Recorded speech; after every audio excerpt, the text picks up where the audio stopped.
और जैसे ही धारा 370 हटी है, अभी तो देखिए 1 साल पूरा नहीं हुआ, लेकिन अभी भी इतना विकास, इतना विश्वास सरकार के ऊपर लोगों ने किया कि आज स्थिति यह है कि सिंगल लार्जेस्ट पार्टी भाजपा बन के उभरी है।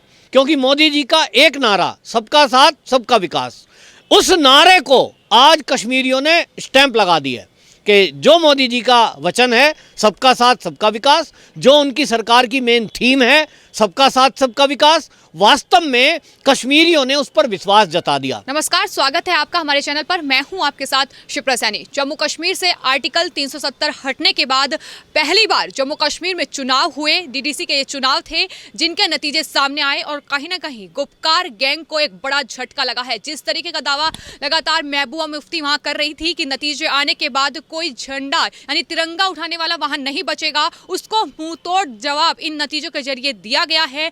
बीजेपी ने अपना खाता जम्मू कश्मीर में खोल लिया है और एक बड़ी सिंगल लार्जेस्ट पार्टी बनकर उभरी है। और इसी पर ही हमारे साथ बातचीत करने के लिए मौजूद हैं राजनीतिक विश्लेषक पवन त्यागी जी। त्यागी जी, आपका स्वागत है हमारे चैनल पर।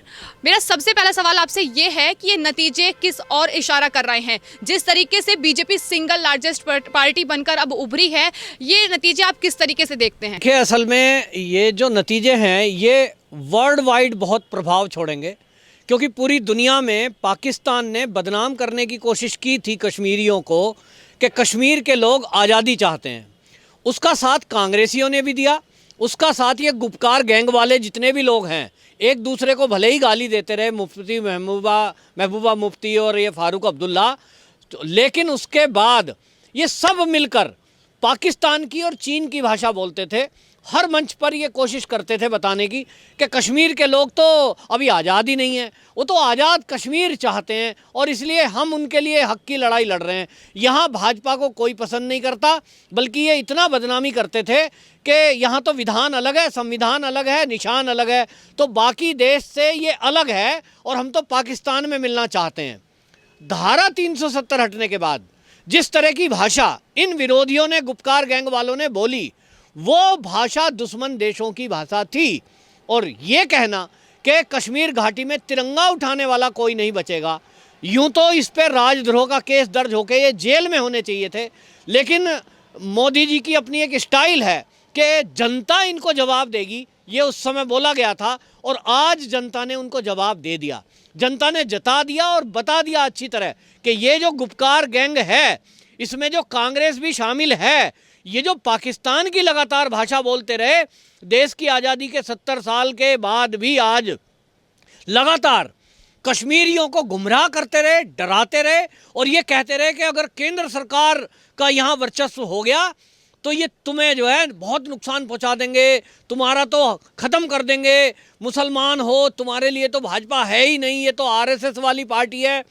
दोनों तरह से जिन लोगों ने इनको डराया कश्मीरियों को, कश्मीर के मुसलमानों को, ये कहकर कि मोदी आरएसएस का है, भाजपा आरएसएस की है और आरएसएस कट्टर हिंदूवादी पार्टी है, ये तुमको ख़त्म कर देंगे, उनको भी मुंह पे तमाचा है। क्योंकि मोदी जी का एक नारा, सबका साथ सबका विकास, उस नारे को आज कश्मीरियों ने स्टैंप लगा दी है कि जो मोदी जी का वचन है, सबका साथ सबका विकास, जो उनकी सरकार की मेन थीम है, सबका साथ सबका विकास, वास्तव में कश्मीरियों ने उस पर विश्वास जता दिया कि हाँ हम मानते हैं। अब रही बात इन गुपकार गैंग की, तो गुपकार गैंग दुश्मन देश की भाषा, पाकिस्तान की भाषा, आतंकियों की भाषा बोल रहा था और ये तो चुनाव का बहिष्कार करा रहे थे। अलगाववादी ताकतें कह रही थी जी चुनाव होगा ही नहीं, वहाँ तो कोई लड़ने को आएगा ही नहीं, मार देते थे अगर कोई इलेक्शन लड़ने का मूड बना रहा है तो, क्योंकि उसको पसंद करेंगे जो अलगाववादियों की भाषा बोलेगा। तो गुपकार गैंग वाले सारे ऐसे ही हैं, उनको ये नहीं मारते थे। तो इस बार पुलिस ने, सुरक्षा बलों ने वहाँ लोगों को सुरक्षा दी और लोगों ने अपना विश्वास जताया। और वोटिंग के टाइम भी और आज जब वोट खुल रही हैं तब भी लोगों ने बोला है खुलकर कि हमें तो डराया गया था, यहाँ विकास रोका गया था और ये केवल 2-3 परिवारों ने मिलकर कश्मीरियों के हक को लूटा, अपना घर भरा, लेकिन कश्मीरियों को कभी भी आगे नहीं बढ़ने दिया। और इसलिए मोदी जी पे हमें विश्वास है कि मोदी हैं तो मुमकिन है वो करेंगे हमारे लिए कुछ ना कुछ। और जैसे ही धारा 370 हटी है, अभी तो देखिए 1 साल पूरा नहीं हुआ, लेकिन अभी भी इतना विकास, इतना विश्वास सरकार के ऊपर लोगों ने किया कि आज स्थिति यह है कि सिंगल लार्जेस्ट पार्टी भाजपा बन के उभरी है। तो अब विचार करिए कि अगले 1 साल बाद जब कभी चुनाव होगा तो वहाँ क्या होगा। वहाँ मुख्यमंत्री भी भाजपा का होगा और वहाँ से जो सांसद चुन के आएंगे वो देशभक्त, देश के विकास में आगे अग्रणी होंगे। और ये करारा तमाचा पाकिस्तान को है, ये करारा तमाचा चीन को है और उन लोगों को है जो कश्मीर के नाम पर राग अलापते थे कि कश्मीरियों को आज़ादी चाहिए। जनमत संग्रह तक कराने की बात कुछ लोग दिल्ली में बैठे हुए लुटियन जोन के पत्रकार और वामपंथी दल भी करते थे। ये उनके लिए भी तमाचा है कि देखिए, आप जनमत संग्रह की बात करते थे तो जनमत संग्रह देश के संविधान में है। आज कश्मीरियों ने दिखा दिया कि हमारा विश्वास भाजपा और देश के संविधान में है। पवन त्यागी जी, भले ही ये जो चुनाव था ये डीडीसी का रहा हो, लेकिन इसने कहीं ना कहीं इसके जो नतीजे सामने आए उसने अब जम्मू कश्मीर की जो राजनीतिक दशा है और दिशा है वो कहीं ना कहीं तय कर दी है। और मेरा अगला सवाल आपसे ये है कि इन चुनावों में जो वोटिंग परसेंटेज है वो कहीं ना कहीं उभरा है, यानी 370 हटने के बाद अब लोग पहले की तरह डरे हुए नहीं हैं कि वो डर डर कर वोट डालेंगे, आतंकवादियों से डरेंगे, अलगाववादियों से डरेंगे। अब वो नहीं डर रहा है और जो परसेंटेज है वो काफ़ी बढ़ा है। इस पर आप क्या कहना चाहेंगे? देखिए, आपको बताऊं कि अभी वोटिंग आज हुई है, लेकिन कल रात को महबूबा मुफ्ती का एक रिश्तेदार जो कि मंत्री भी रहे और उनके कई निकट के लोग, उनकी पार्टी के लोग, लाठी डंडे और कई गाड़ियों को जब्त किया है सुरक्षा बलों ने। क्या करने जा रहे थे? वो चुनाव की जहां गिनती है वोटिंग की, वहां कुछ ना कुछ दंगा फैलाने जा रहे थे। और अब आप हंसी आएगी कि कम से कम चलो बंदूक तो गायब हुई, डंडे पे आए, क्योंकि अब बंदूक उठाने वाला वहाँ कोई बचा नहीं है अलगाववादियों के लिए। कोई पाकिस्तान के तरफ से भेजे हुए आतंकवादी बचे ही नहीं है। आते बाद में चुन पहले लिए जाते हैं, मार के ऊपर पहुँचाए जाते हैं। और इसलिए ये गुपकार गैंग ने कोशिश तो की कि यहाँ दंगा फसाद करके, डरा धमका कर हम ऐसे ही लोगों को आगे आने दें जो केवल हमारी पार्टियों को सपोर्ट करें। लेकिन इनकी बंदूक, इनकी धमकी और इनके डंडों लाठियों से कोई नहीं डरा और भाजपा का खुलकर समर्थन किया। इतना ही नहीं तो हर सीट पर वहाँ जहाँ जहाँ अधिकता थी लोगों की, वहाँ खड़े हुए। और जैसा आपने कहा कि लोग डरे नहीं, बिल्कुल भी। ये तमाचा है इन गुपकार गैंग पर और अलगाववादियों पर कि अलगाववादियों को भी इन्होंने बता दिया कश्मीर वालों ने कि अब यहाँ सुरक्षा केंद्र सरकार की है, यहाँ कानून, अब देश का संविधान केंद्र सरकार का जो है वही लागू होता है। अब आपके परिवारवाद का संविधान यहाँ लागू नहीं होता। और इसलिए अब डराने की कोशिश मत करिए, क्योंकि अब कश्मीरी डरेगा नहीं।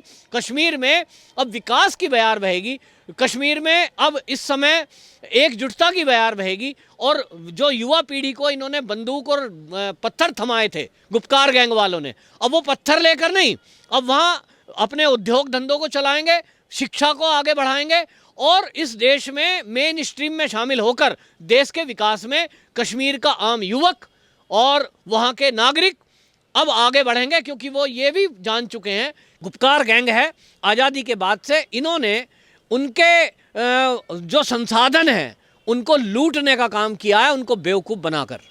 अब मेरा एक और सवाल आपसे ये है कि श्रीनगर में जिस तरीके से ये कहा जाता है कि मुस्लिम बहुल इलाका है और वहाँ जिस तरीके से पीडीपी और तमाम पार्टियां रही हैं उनका केंद्र रहा है, लेकिन ऐसे में श्रीनगर से बीजेपी का उम्मीदवार एजाज हुसैन जीते हैं चुनाव। तो इस तरीके की परिस्थितियाँ बन रही हैं। अब जो पूरा का पूरा एक तरीके से कह सकते हैं तबका है वो बीजेपी के फेवर में जा रहा है।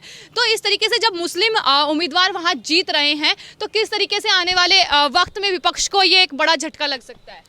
देखिए, 2014 से मोदी जी आए हैं, उसके पहले जैसा मैंने पहले कहा कि देश के मुसलमानों को, जिनकी संख्या लगभग 25% है, उनको डराया गया कि अगर बीजेपी आ जाएगी तो ये तो आरएसएस वाले हैं, ये तुमको यहाँ से भगा देंगे।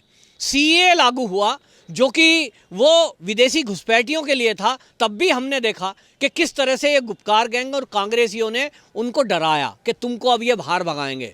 लेकिन अब आपको बताऊं कि 2014 के बाद से जो अब के पहले सरकारें देश की आज़ादी के बाद से केवल नारा देती आई थी, गरीबी हटाओ गरीबी हटाओ, गरीबी कभी हटाई नहीं कांग्रेस ने, गरीब बढ़ा दिए।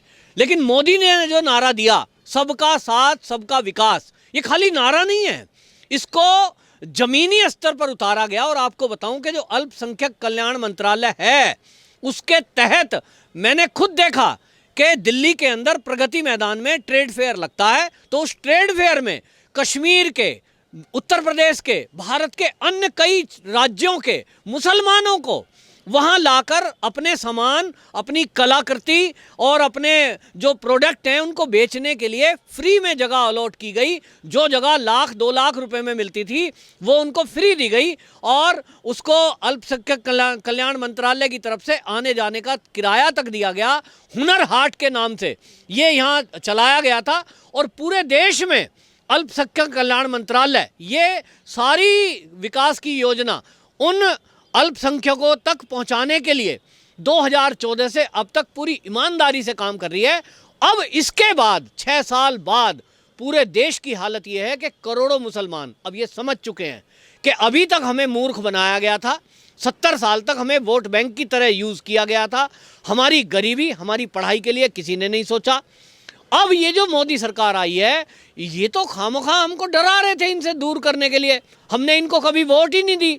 तो अब लोगों को लगा कि अगर इनको वोट देंगे तो एक विश्वास बनेगा भाजपा का भी देश के मुसलमानों पर।